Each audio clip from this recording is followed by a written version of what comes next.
And all right. So thank you all again for being here, Brown Harris Stevens agents and sales directors. It is my pleasure to introduce you to Frank at Serve-More Realty in Panama. I've known Frank for many years, as we have also been members of leading real estate companies of the world, and Frank's company has been a member since 2012. And when Panama came to mind, and that was all because Sandy Wilson sent us this list of top places for US to retire, and Panama was number 3. And then we had these great Relo Around the Globe sessions, and it just made sense to have Frank join us and share everything with us.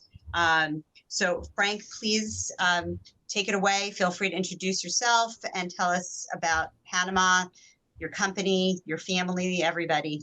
Thank you, Frank. My pleasure. Thanks a lot, Kim, for the invite. And yeah, if you guys have any questions, you can always interrupt me and make sure, Kim, if something goes wrong with the sound or anything, just let me know. Like Kim said, I've been in real estate for about 20 years. I'll try to give a quick briefing on about our company.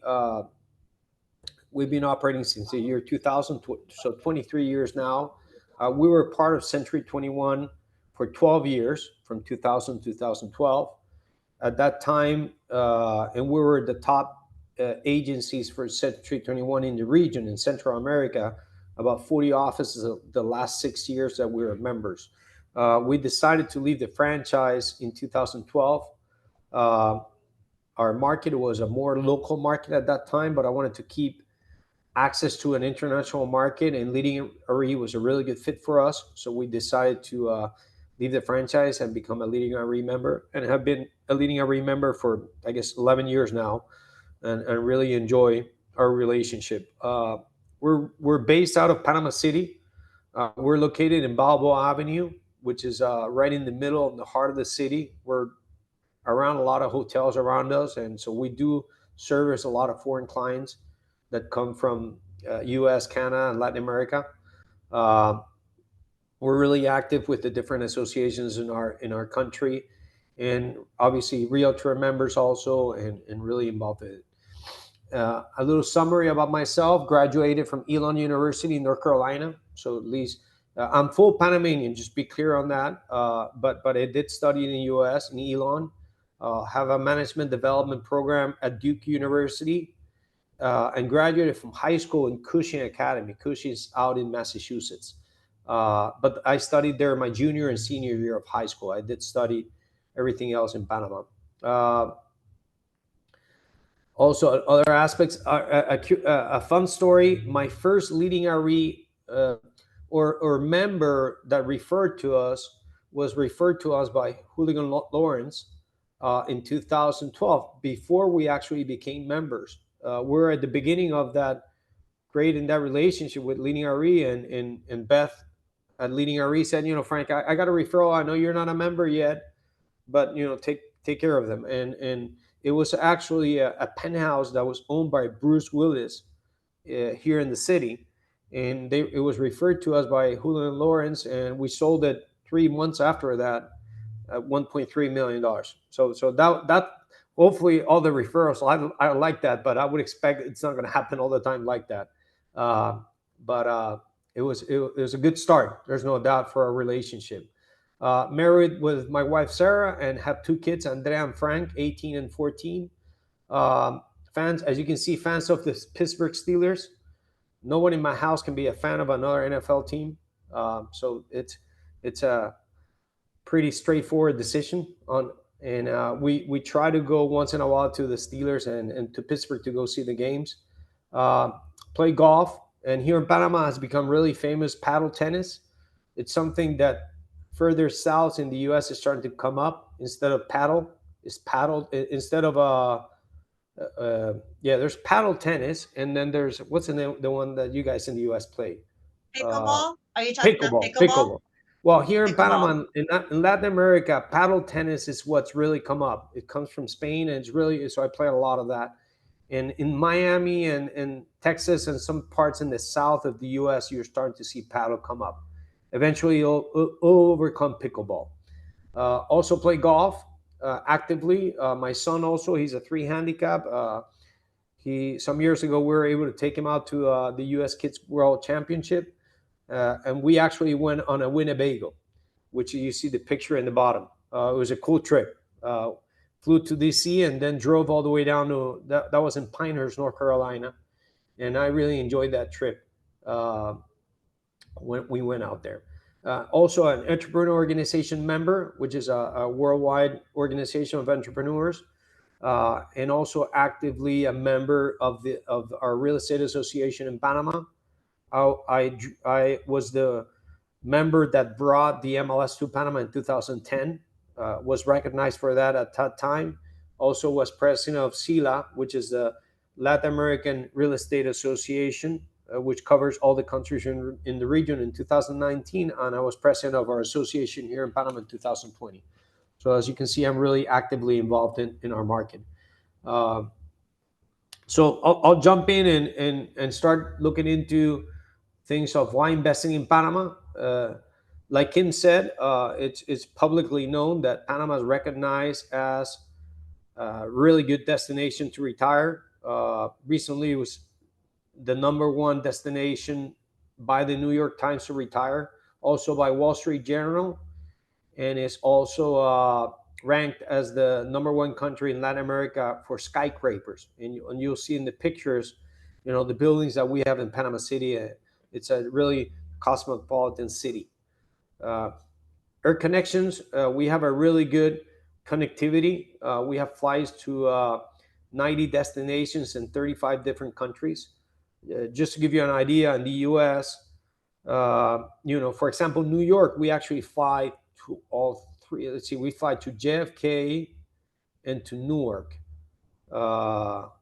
What's a third airport? You got JFK. And there's LaGuardia. LaGuardia. Oh, I don't How know. many hours is the flight? How long is the flight, Frank? It's a 4.5 hour flight, so it's really not that bad at all. And I think we might fly to LaGuardia. I think Copa goes to JFK, United goes to Newark. And LaGuardia, I don't know. Well, I'm not sure if we go to LaGuardia. This is Sandy. If you go to LaGuardia, because I was in the travel business for so long, that's going to be a connection flight. Probably not a stop, but you'll get here. Okay. Thanks a lot. So besides that, we have flights obviously to Miami, to Fort Lauderdale, to Tampa, to Atlanta, to Baltimore, to DC, to LA, to San Francisco. We have direct flights to a lot of, probably going to be about 20 cities in the U.S. So we have pretty good access to the U.S. market from Panama and to other different countries. Over 300 hotels with 25,000 rooms. Panama has an investment grade rating of triple B for S&P and Fitch, and BA plus for Moody's. We're a fully dollarized economy, so everything we do out here is with the dollar, and that's been like that for 100 years. So you won't have to deal with inflation issues that you might have in other countries in the region, like the Mexican peso and things like that. Really strong banking system, over 90 local banks and international banks. A lot of visa programs for investment and retirement. So if anyone from the U.S. wants to buy or live in Panama some months a year, for 3 months they can come with a tourist visa, so they can actually come back and forth without getting a formal visa. But if you want to get a retirement visa, which provides a lot of benefits, import goods without taxes, get discounts on airlines, get discounts on different things, you can get a retirement visa in Panama. And there's a process to follow for that, and it'll be fairly simple to get it.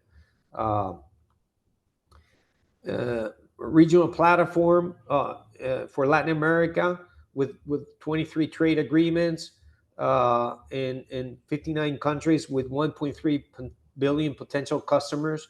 Panama is seen as a hub to service Latin America from here.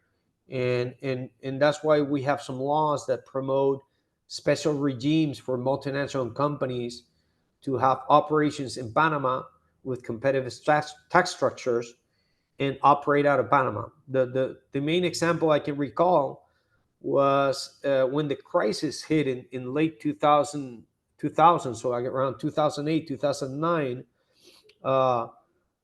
Panama's economy actually grew 3% in 2009, which is, I would expect, it's probably one of the only economies that actually grew that year. And it was a lot driven by this law that was promoted in 2006.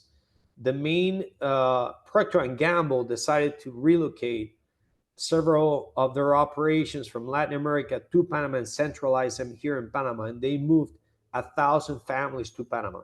So that created a lot of residential demand from expats that were allowed through this law to live in Panama. And that created a lot of demand on the real estate market. So our market actually grew those years that most countries really suffered in values and all that during the recession. So that's really good for us. Really good urban mobility, that's getting better every day. We have a metro line that's being built in the last 10 years. We have already 2 lines finished within the middle of the city. There's a 3rd line being built right now that goes to the west of the city. And eventually they'll continue. It's going to be a total of eight metro lines that operate within the city and underground once it's done. A trade hub, 8% of the global commerce goes through the Panama Canal. So as you can imagine, Panama's trade commerce is really important for the world in general. And there's only 80 kilometers from the Atlantic Ocean to the Pacific Ocean. So Panama, we have access to both oceans. And you drive, it takes you pretty much an hour to drive from the Pacific Ocean to the Atlantic Ocean. So it's really accessible driving wise for anyone. And also now Panama has become the digital gateway for the region. We have a lot of fiber optics that cross Panama to feed internet through the region in the US. So a lot of fiber goes from the west to the east through Panama. And that allows a lot of these multinational companies that operate out of Panama to have really good bandwidth and service their operations around the region. So Panama has a lot of benefits, and that's just a nutshell on things that you can see. Here's our economy, what has been growing since early 2013 till the last year that it grew 10%. As you can see, our economy during COVID really got hit. In 2020, it actually dropped 17%. That was pretty much driven because our government's policy was not too good regarding how to handle it. We had a really strong shutdown for like 4 months, and just economy just didn't move at all. So that's what drove that really drop on our GDP on 2020. And we'll grow this year about 8%. So that's what the forecast is for this year. But as you can see, we've had pretty stable growth in the past years, besides COVID, and obviously we're trying to overcome that issue. We're pretty close to getting to a similar numbers on GDP wise to our 2019 numbers. So we're close to that number now. Regarding this is an example of the multinational companies that the law that I mentioned to you of multinational headquarters that operate out of Panama. You have obviously McDonald's, Procter & Gamble, Nike, Under Armour, Otis. A lot of multinational companies operate out of Panama to service the region of Latin America. Also, you have companies out of South America that operate the region out of Panama also, and then Europe and Asia. So we have a pretty big mix of companies around the world that have selected Panama as the location for them to operate. That has created over the years a lot of demand on housing. We have a lot of expats that live out of Panama, and they travel from Panama to the region to service their different operations. In the pandemic, it was really as you probably saw in New York, it was an issue for us because a lot of the expats got relocated back to their home countries during the pandemic. So a lot of vacancies started to come up in the city. We've gotten to the point that at least on the residential part, we've absorbed a lot of that market, or lot of that inventory that got vacant during the pandemic because of the expats relocating back to their home countries. So at least we're pretty much past that now. Trade-wise, this shows you an overview of why Panama is so critical for transportation and logistics. Panama has, as a maritime hub, it has 144 trade routes. It hits 1,700 ports in 160 countries worldwide. So anything that's coming from Asia to the east side of the U.S. A lot of times goes through Panama, and also from the west side of the U.S. to Europe, for example, goes through Panama. So as you see, we service a lot of the transportation around the world because of the canal. And the canal is something that obviously is really important for us, and it really drives our economy in general. It does represent about 15 to 20% of our GDP, but still, so it's a really important aspect. But we do have a lot of diversity on our economy in Panama. And also airline, like I said, Copa Airlines is our main airline here in Panama. It's actually a New York Stock Exchange company. It's traded on the New York Stock Exchange. You can look it up. It's a really good airline company. They're recognized for being one of the best airline companies in the region. They're profitable, really profitable, and they've overcome obviously the situation for the pandemic. Really stable company, and really well valued in the stock exchange. They have flights to 81 night destinations to 32 countries. Besides Copa, we do have obviously American Airlines. We have Delta that flies into Panama. You have United that flies into Panama. Those are probably going to be the famous ones you hear from the US. And then you have some of the European airlines, Iberia, KLM, Air France, and the one from Germany that comes from Frankfurt, and also Turkish Airlines. So you have a lot of different airlines from Europe also that fly into Panama. This is a quick picture of the city. The one in the bottom, obviously, is a recent picture. The one in the top is probably a picture of probably about 60 years ago. As you can see, obviously, the Bay of Panama has really developed into a high-rise, high-density area, especially everything that's oceanfront has a high-rise in it. So it's grown a lot over the last 70 years. Here you can see some other pictures of the city, and it shows you the level of density that you have in the city. You guys are probably accustomed to that. Also a picture of the metro, which operates out within the city. The two lines are already operating. The old city, we have a well-known touristic area, which is called Casco Viejo. There's a Sofitel and a Hyatt within Casco Viejo, beautiful new hotels that started operating. It's kind of like the San Juan, Puerto Rico old quarters that you have in Puerto Rico. It's similar to that. It's a city that's been there 300 years, and in the 90s, a law was passed to refurbish that area again and keep the charm of how it was built many years ago. And that's gone through a process over the last 30 years to what we have now. So you have really colonial type buildings with churches and all that. And the picture in the bottom is actually a view from one of the rooftops. There's a lot of rooftop bars in that area that overlook the city. So it's a beautiful area to stay at and enjoy. Besides that, you obviously the canal. You have the picture on the top left is the bridge, the original bridge of the canal. The one in the bottom left, it's the second bridge. No, that's actually the bridge in the Atlantic side. Right now, there's 3 bridges that go over the canal. The third one I don't have here in pictures, and there's a fourth bridge that's being built now to connect better to the west side of the city, which pretty much needs it. And also the picture on the bottom right, that's the expansion, the canal, expanded canal. So now we have pretty much just 2 routes that go through the canal.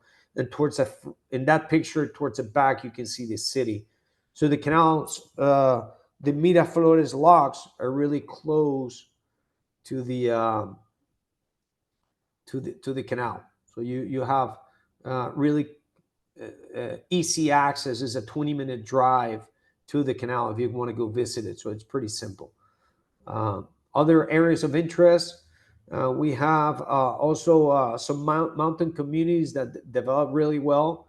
The main one that's drawn a lot of retirees is Boquete, which is out in the Chiriquí area, which is has a better climate. It's cooler than Panama City. Panama City can be similar to Miami regarding climate-wise. Our general temperature is going to be around 85 to 90 degrees all year round. We just pretty much have rainy and non-rainy season. What's convenient about our climate out here is that the dry season is from December to April. So when it's cold up north, the climate out here is wonderful. It's actually, when it's actually cooler, besides being dry, it's actually cooler also. So a lot of U.S. clients that we've had here before buy property in Panama to stay away from the winter. So that's pretty much what drives that interest from them. Besides that, obviously golf course. This golf course on the right is it's a project called Santa Maria Golf. That's where I actually live at. That's about 15 minutes away from the city. You can see the city at the back of that picture. So it's a really good community. It was a Jack Nicklaus designed golf course. It's managed by True Golf, which is a U.S. company. So a really well manicured, developed project in the city. Obviously, beaches, surfing, and fishing, anything that has to do with the ocean. We have a lot of activities related to that. So this is the main areas of interest. You'll see this is a picture of the country. Panama is really small, so I would say it's maybe half of Florida. So just to give you an idea on the size regarding land-wise. And Panama City is where pretty much the main airport is going to be within Panama City. So the easier to access will be Panama City. Then you have what we call the Pacific beaches, which is are about an hour drive from Panama City. And there'll be a stretch of about 30 miles of projects through that area that have been developed for over the last 60, 70 years. It was mostly a weekend getaway for Panamanians to go out to the beach, and slowly it's become an area for retirees to live at and be out in the beach. During the pandemic, as you can imagine, a lot of Panamanians actually moved to their weekend homes, as what happened in the U.S. and probably New York. So a lot of people actually moved out to those projects in the beaches and worked out of those projects. Recently, you've seen most of them come back, but some did stay out there and live throughout the year out there, and you do have all the facilities out there. And then Boquete, which is in the Chiriquí province, which is in the west side of the country, which is in the mountains. It's about a 5 to 6 hour drive from Panama City.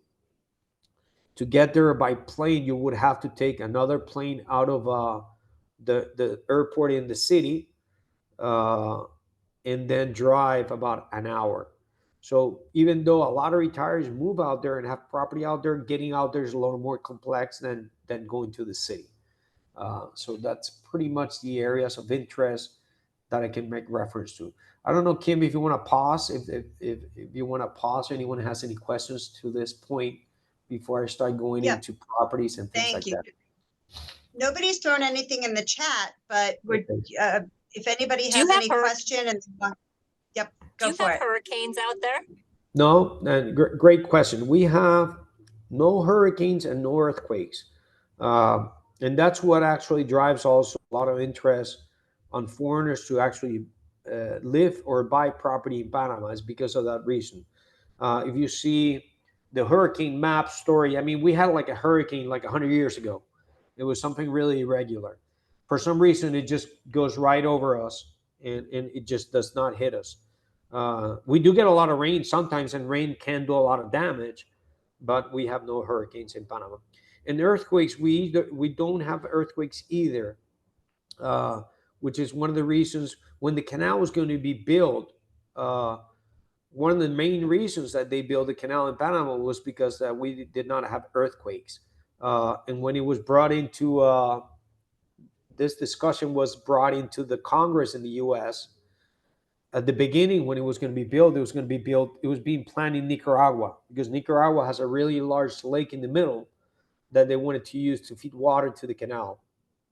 And when they went out there to discuss it, Panamanians went up to the Congress and brought up this issue, and we were able to show that we had no earthquakes. There were some old buildings that were built in the old city, and many years ago, we showed the Congress that those buildings have been sitting there for hundreds of years, and nothing had happened to them. And we showed also Nicaragua has a lot of volcanoes.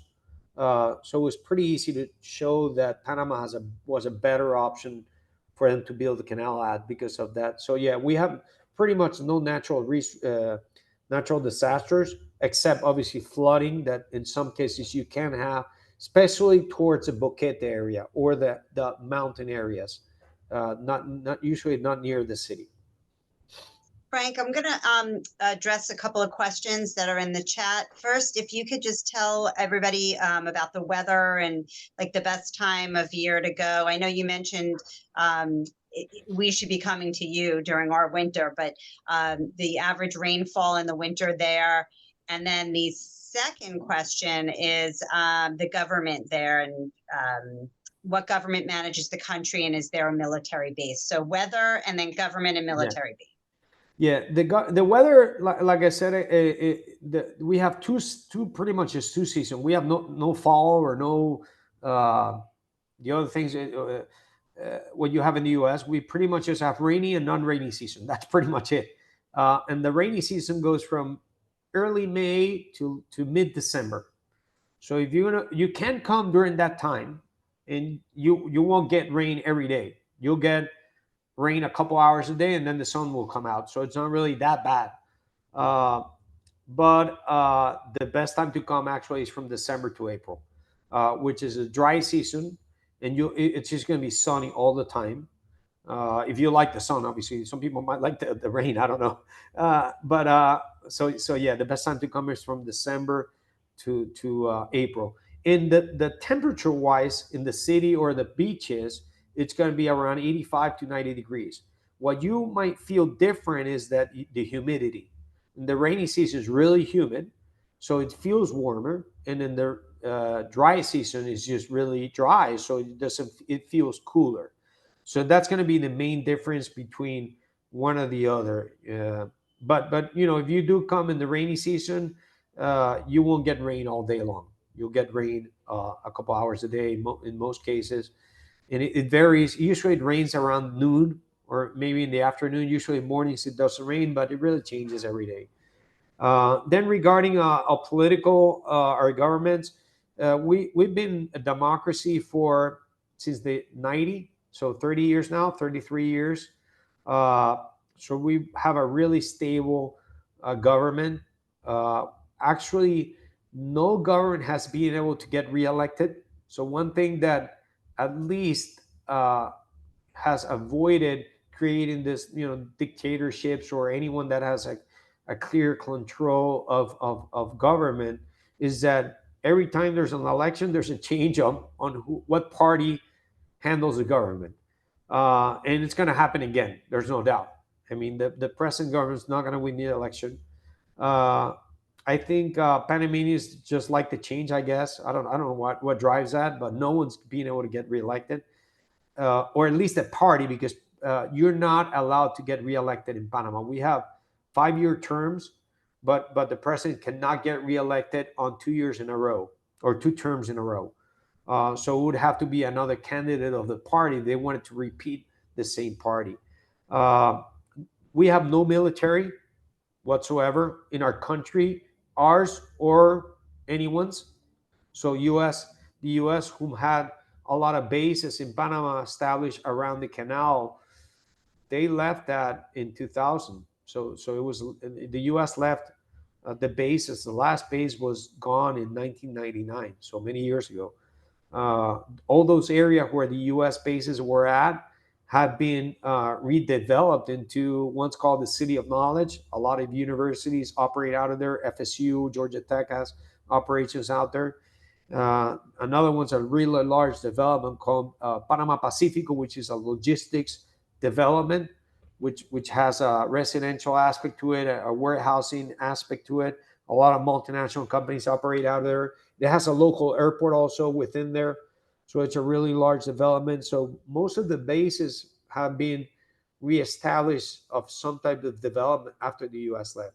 And we don't like armies. We don't like war. So we'll never see an army out here in Panama again. We pretty much learned our lesson in the 80s, I think. And I think, was there a third question there, Kim? That's it. Feel free to move on. Okay. So regarding housing, or I'll give you guys a couple of reference points regarding, what's the cost of properties out here, or condos or something like that, to give you an idea on how's the market behaved recently. This is a graph of market price per square meters. We'll try to do the math on square feet. We use square meters in Panama. Just to do a quick math, add a zero. Let me see if I'm, if we have 100 square meters, it's going to be 1,000 square feet approximately. So, yeah, it'll be, let me make sure I'm getting this correctly. If it's going to be 1,000 square feet condo, let's see if I'm correct here, times 200. Yeah, so it'll be, here in this graph, and let's look at the yellow line, which is the Panama City, the data of Panama City, which is the most trustworthy. In the late 2015, 2015 is when we hit the highest point per square meter, which was about $2,200 a square meter, somewhat. And then it came down, and this is when the pandemic hit.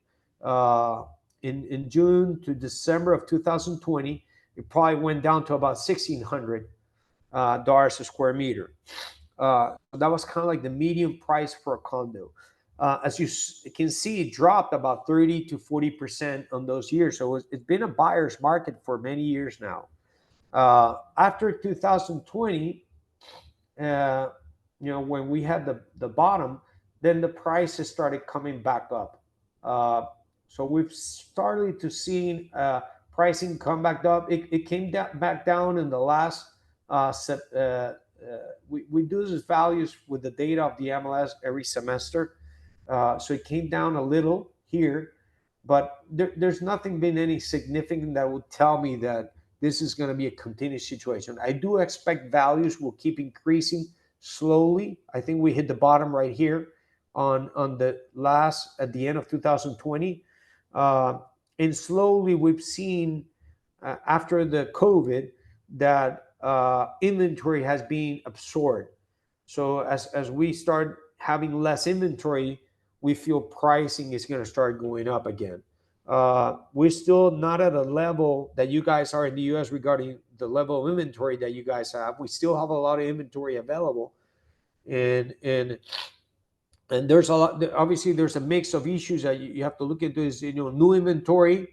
There's a lot of construction going on right now, which sells a little more expensive than resales. And then the resale inventory is still there's still a lot of available options in the market, and we're starting to slowly see less inventory, and that's driving prices up. Also, rental prices have started to gone up, so we expect that's going to drive values in general up. So that's what we expect the trend's going to be, but it's still a good time to buy. It's still way under the values, and I would say probably 30% under the values that we saw in the late 2015s. This is an example of a condo. And I'll give you several examples of properties in Panama City. This condo right here, this is 104 square meters, so about 1,000 square feet, and it's sold for $210,000. This is an Ocean View condo located in Balboa Avenue. This is only a couple blocks from my office. So give you an idea on what pricing is. Out here is about $200 a square foot. Obviously, for what you guys have in the U.S., I would expect anything like this in the U.S. is going to be probably $2 million. So it's really inexpensive when you compare it to, especially New York, obviously. This is Frank, I just want to ask you a question. Yeah. Sorry to interrupt. I just wanted to ask a question. If you could kind of like walk us through what would the experience would be if our agent said, you know, we have somebody, maybe our agent themselves are interested in purchasing there. Like, what is the transaction like? We want to kind of like wrap our heads around, you know, working with you, and we say, oh, our budget is this, you know, what would that entail, you know, coming from the US and that sort of thing, just kind of like the real estate world there. Yeah. Okay. Yeah. Great, Kim. The first thing is that we love introductions. So be clear that whoever you feel might have an interest on Panama or Costa Rica or whatever, we want to put Panama in the map. So if someone says Costa Rica, tell them, hey, you know, Panama's a good option. Let me put you in contact with someone. We'll try to go through the process and convince them that Panama's a better option than our neighbors. So the first thing will be the introduction. You shoot me an email. In my case, and Beth at Leading RE can say that, you know, I'm really pretty good at responding emails fairly quickly. You won't run into that in with other providers here in Panama. And we'll get in contact with the client. We'll assign an agent that we feel has a right fit to that client. And we'll start going over the process. Be aware that cross-border referrals are a different ballgame than, you know, internal U.S. referrals. So we're aware of that, and we know we have to be more patient on the process.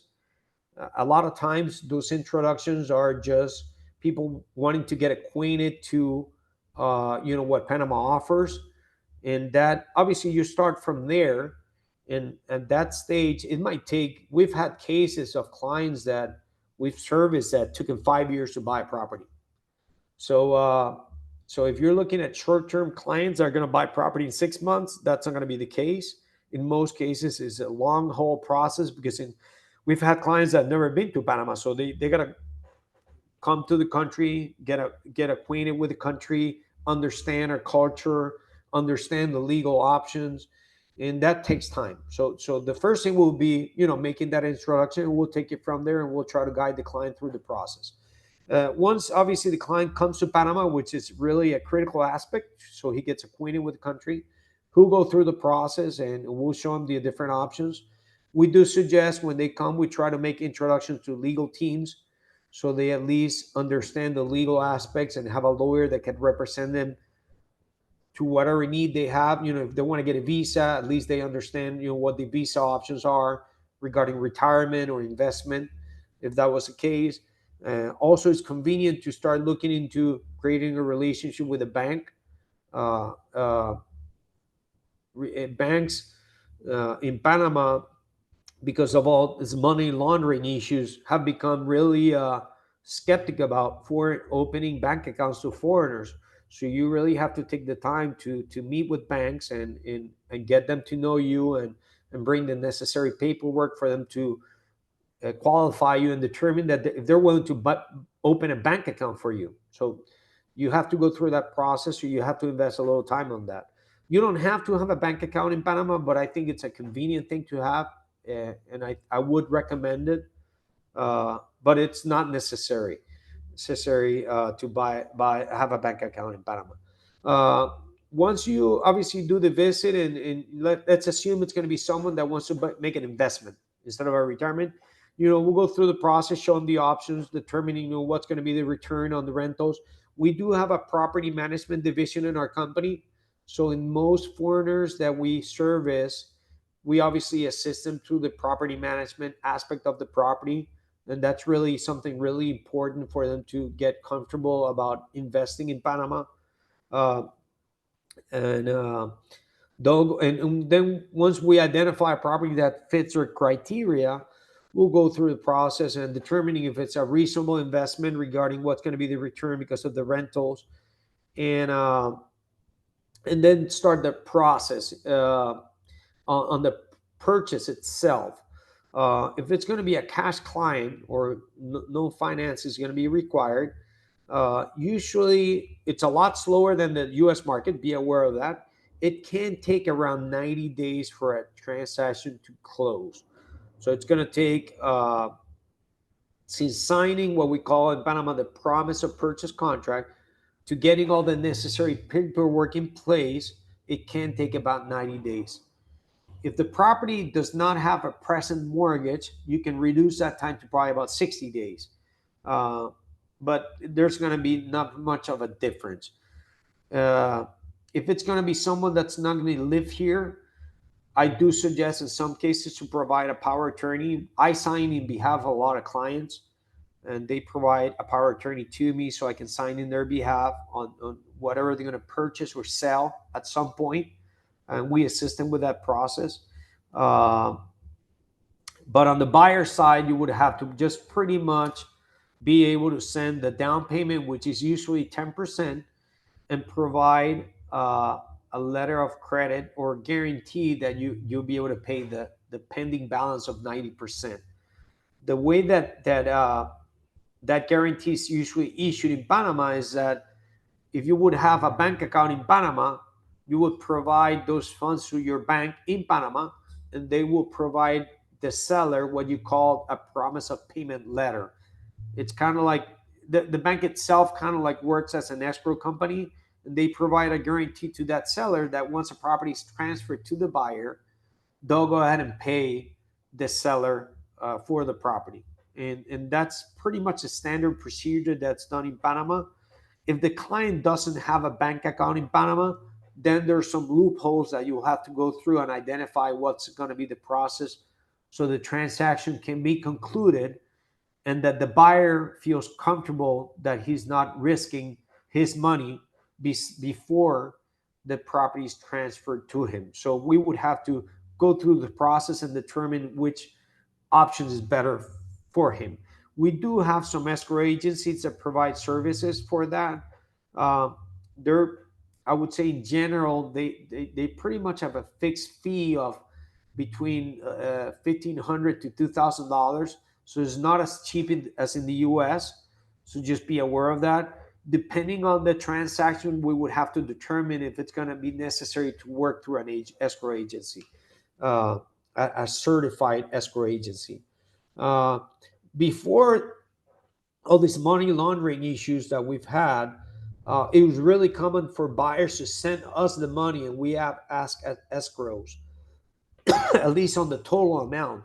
But some years ago, some laws started changing because of the money laundering issue, and we're not allowed to receive more than the down payment in behalf of any buyer, which makes the process a little more complex. But hey, that's what the law's requiring, and Panama has been trying to adjust to what's being required worldwide to avoid this money laundering. And Panama is being seen as a money laundering, but that's not the case actually at this stage. Our banks in Panama are really strict about having funds of foreigners in our country. So that's pretty much the process. And that once the transfer occurs, you'll see it in the public registry. We have access to that. It's public information. You'll see the transfer. It's really uncommon to use, for example, title companies in Panama. Titles are pretty straightforward, especially in properties in Panama City. So it's really uncommon for companies to have titles. And most of the title companies that have tried to establish operations in Panama, they don't sustain because there's just no demand for title companies in Panama. So I don't know if that gives you a good summary, Kim, or if I missed something. Yeah, no, it definitely does. I just have just two questions. First of all, this property is very interesting, and questions on, let's say, this apartment here. It goes to contract, it's sold. How does the commission work, and how do you divide it? You know, if there's a buyer agent and you're the listing. Yeah. And then the next question would be something like this, just for people that are thinking investment. What would this rent for? Something of this size, because this is a pretty big apartment. Yeah, this is a big apartment. Yeah, the commission is pretty structured similar to the U.S. So the seller pays a commission. We do have MLS in Panama, so we're pretty much U.S. in line with how the U.S. procedures are followed. Our commission generally is 5%. So I know in the U.S. it's more common to have 6% nowadays, and you split 3 and 3. In Panama, the general norm is 5%. So you split 2.5 and 2.5. There's going to be the seller, the broker of the seller is going to collect 100% of the fee, and he'll pay the broker of the buyer his part of the commission. So I would say it's a pretty straightforward process. We have, in general, we don't have buyers paying for commissions like you do in other countries in the region and in Europe.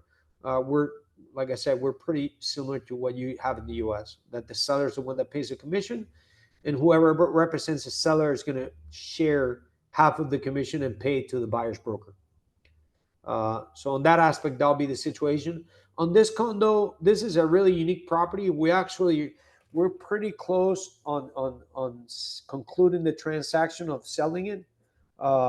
This is a unique property. So something this big is going to rent about, probably on a good state. This is an old building, 1996. So it probably requires a lot of improvements to it. So who's going to buy it actually? And we're working on the final details, plans to invest a lot of money and refurbish the whole apartment. Let's assume he was buying it for investment. That's not the case. I would say he'll probably rent it to about $6,000 to $7,000 a month. So it would rent to an embassy, to a high-end expat that would work on a multinational company in the city. Obviously, a more common type of situation property will be something like this one, which is a one-bedroom, 1,000 square feet apartment that sells for $210,000.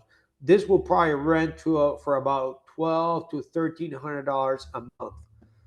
That's pretty much going to be the number. Usually, the rental and rental rates have started to increase, so we're still at a value that's still less than what we have in 2015. But the rental return is going to be about 6% to 7% before expenses, and it'll probably go down to about 5% after expenses.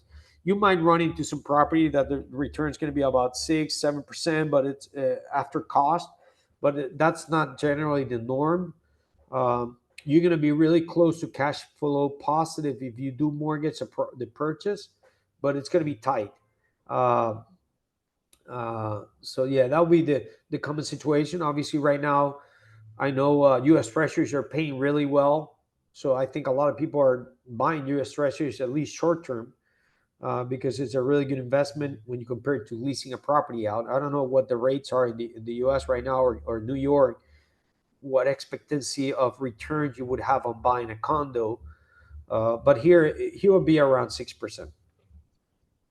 And is there a commission that's paid by the renter, or does the owner pay the commission to the real estate agent? Yeah, so like I said, we have a property management division. It's really common for agencies to service property for rent. So let me see. I don't think any of the listings I put here have a rental price. Yeah, I think it was just coincidence. But yeah, so if we were contracted to service this property to get a tenant in there, we'll get paid a month's commission for the rental for getting a tenant. then the management part of it kicks in, and Right, then that's like ours. our management fee is about 10%. So it'll be probably similar to what you guys have in the US. Right, like our commission's based on the rent amount, and Yeah. then, and actually in Connecticut, the landlords pay the commission, whereas in Jersey and New York, it's primarily the renter that pays the commission, and then if you do Oh, great. property management, that's usually based off of that. Yep. Thank Yeah. you, Frank. Yeah. That's Yeah. very important information. Yeah, here the who pays the commission on rentals is also the landlord. It's the owner of the property. Got it. Yeah, the tenant won't pay the commission. It will be the owner. In in some cases we'll split the commission with another agency, and then we'll start working on the property management aspect of it. This, for example, was a property that's owned. I think she's from the U.S. Yeah, she is from the U.S. I can't recall what area in the U.S. Uh, and we've managed her property for about 10 years. And she bought it 10 years ago from us, and now she decided she wanted to sell her property. We have a lot of clients that bought property from us in the late 2000s, a lot of retirees that moved out of the US, and now they've gotten older, so they're starting to sell some of their properties that we manage here in Panama. And So we'll go through the process. She doesn't want to rent it anymore, and we'll go through the process. We'll sell it, and once we conclude the sale, we'll look into getting her funds back into the U.S. So it's pretty straightforward. Actually, today when I met with the agent regarding this property, I told, hey, make sure that her name's June, the owner of the property. Make sure that June has a bank account in Panama, because those are the pitfalls that we have to go over once we're gonna work on selling a property. We have to identify how we're going to pay the client if it's a foreigner, because of this money laundering issues. It's become an issue on how we get the funds back to the country of origin when they don't have a bank account in Panama. Uh, so yeah, this is a beautiful condo. I mean, as you can see, it has a beautiful view of the ocean, of the Panama Bay and the city. It's in Balboa Avenue, like I said, in the main road where we're located at, and it's a beautiful area within the city. This type of property rents fairly well, so you have a pretty good rental, and it has this type of building has a lot of amenities, pools, gyms. Uh, uh, uh, Kids areas, a lot of things. So they're really convenient. This is a high-end house, just to give you an idea on a house in an area called Costa del Este, which sells for $1.7 million. This is a type of high-end property. It's about 7,000 square feet of construction, so it's a large house within the Costa del Este area, which is a really high-end area. Uh, this are example of properties in the Pacific beaches, which are those areas that are an hour from the city. This is an ocean view house that goes for $750,000. Just to give you an idea on what values are going to be like. This is an oceanfront house in those area called Rio Mar. This is a really higher end property, more modern type house. This goes for $2.4 million. These are condos in Buenaventura. Buenaventura is one of the highest end developments in the beach areas, with a golf course and really well developed and manicured. There's a condo of 2,000 square feet that goes for $500,000. Um, a condo in Rio Mar, which is where you had that house that was an expensive house ocean front, 1,300 square feet for $350,000. This is also in Buenaventura, another condo which is about 2,000 square feet, goes for $525,000. This is an oceanfront project that's really well developed with a golf course, a hotel, and all the different amenities within it. Um, a house in Vistamar, which is also in the beach areas that overlooks the ocean. It's like on a tiered development. So most of the houses towards the back. This is no ocean front, but they'll have an ocean view. It goes over $750,000, and it has a marina in the back. You can see in the picture at the end.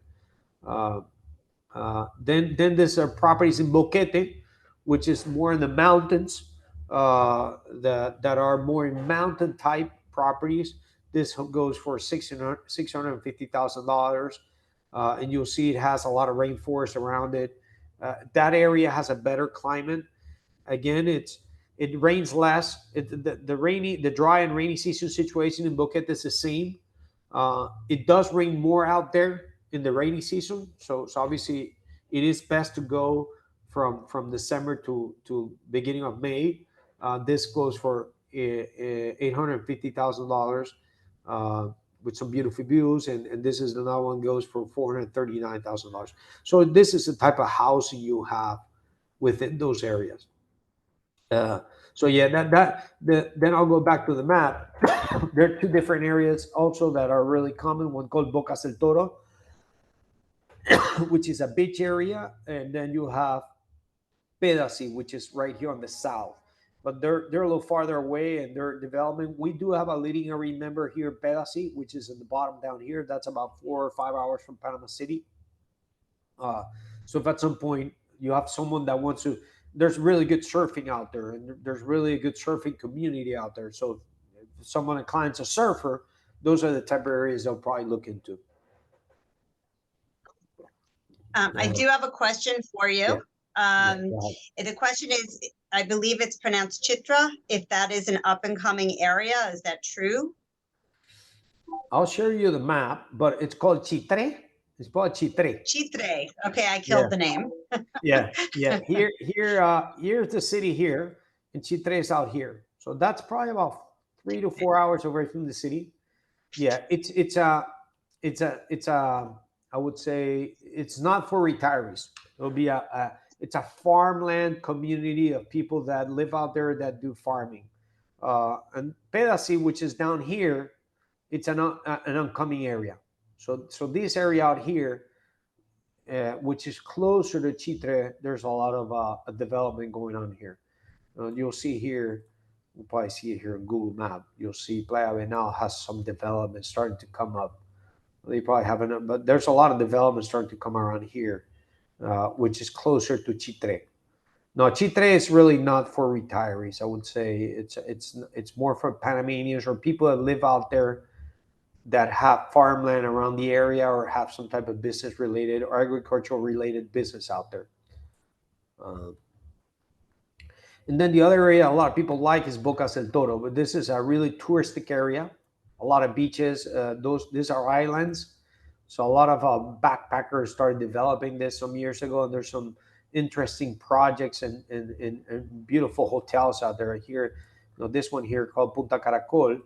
It's kind of like I don't know if we'll be able to see it. You see, it's one of those hotels, kind of like in Bali, that you have hotels that they're on top of the ocean. So yeah, really unique type situation out there. But getting out there is not really that easy, so it's not an area that we strongly recommend. But there are people do enjoy that and are willing to take the trek of getting out there. I've been out there myself once, so I can tell you, how disconnected we might be of that type of area.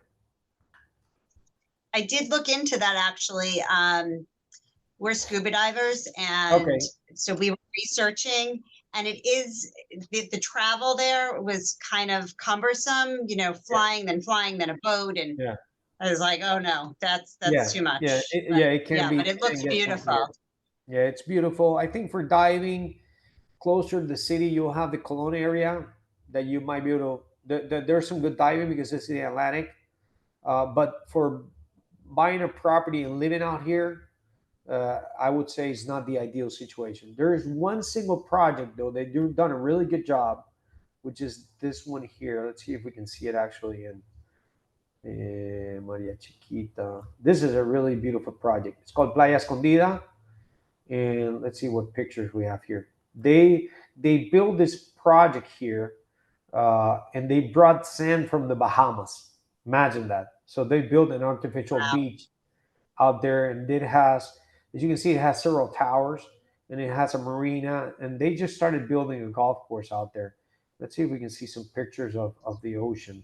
The beaches are beautiful. These are the beaches. Oh, wow. That's incredible. Yeah, so this is the only project that I would recommend in the Colón area, which is in the Atlantic side of the country, which is really simple to access it. It's only about an hour drive, but you have to go through an area that's really shady. So some people don't like it. I understand they're planning to do a road, so that will probably help. But once you're there, it's beautiful. Yeah, so it has they did a really good job, and I've gone there a couple of times.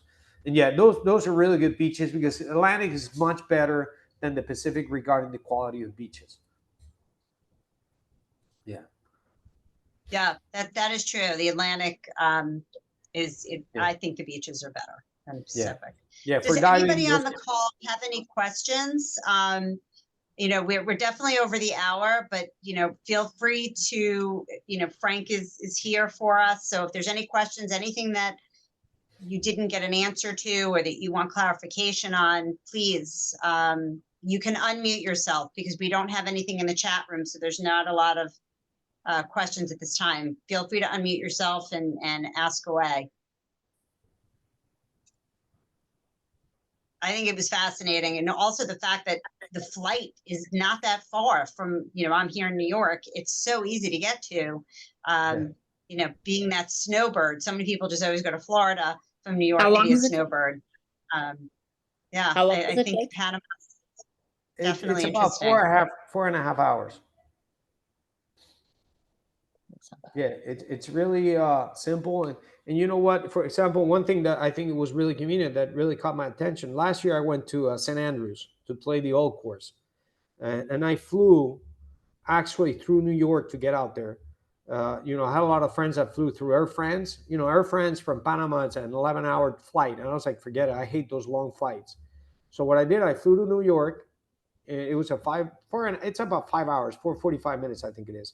And then from there to Edinburgh was only about 5.5 hours, also 6 hours, I think it was. So it's a good way of also making that route to go to Europe. I felt that was really convenient, going through New York instead of going direct to Paris, where Air France goes to, or Madrid, because those long leg flights, I personally don't enjoy that much. Yeah, I get that. And, you know, agents that are with us today, you know, they've got friends, clients, family that live all over. So it's interesting for them to hear the, you know, the flights that do go in and out quite frequently from the different areas. I mean, that is key right there. Especially if you do have make it a second home or whatnot. It's easier to wrap your head around than sitting on a flight for, you know, 10 hours or something. Yeah. In Panama, Copa has done a really good job to become what they call the hub of the Americas. And most of our airports really good regarding transiting people, because a lot of people from South America that fly into the US, they go through Panama. So they'll stop here and they'll connect to a different flight to go to the US. And just to give you an example, I mean, like I said, I'm going to Florida in a couple of weeks. There's 5 flights to Miami a day in Copa. There's also in America, I think there's probably 2 more. And also there's direct flights to Fort Lauderdale. I'm actually flying to Fort Lauderdale because it just was more convenient on the time frame. So I'm not flying to Miami, but it's incredible to see the amount of flights that you have into the US. And if you go in a plane of Copa as a Panamanian, you feel like a stranger, because everyone in there is from South America. So yeah, it's a connecting hub of people flying from all around the world that go through our airport. And some get out in Panama, not all of them. To give you Orlando also has 5 flights a day. It's ridiculous. Amazing. Yeah. No, this has been very informative. I know for myself, I'm sure everybody here will agree. It's just been great. It's an eye-opener to learn so much about Panama and hear about you and everything else. And just personally, I think this was just amazing. And I'm sure a lot of our agents will agree that it was worthwhile hearing from you. And it is recorded so that we'll be able to share it with a lot of others that weren't on the call. But Frank, I can't thank you enough. And anybody that has any questions or whatnot, you know, always reach out. Lorraine, who's here at our company, is the one that manages all of our referrals outside the Brown Harris Stevens area. Lorraine at bhsusa.com or referrals at bhsusa.com. Never hesitate.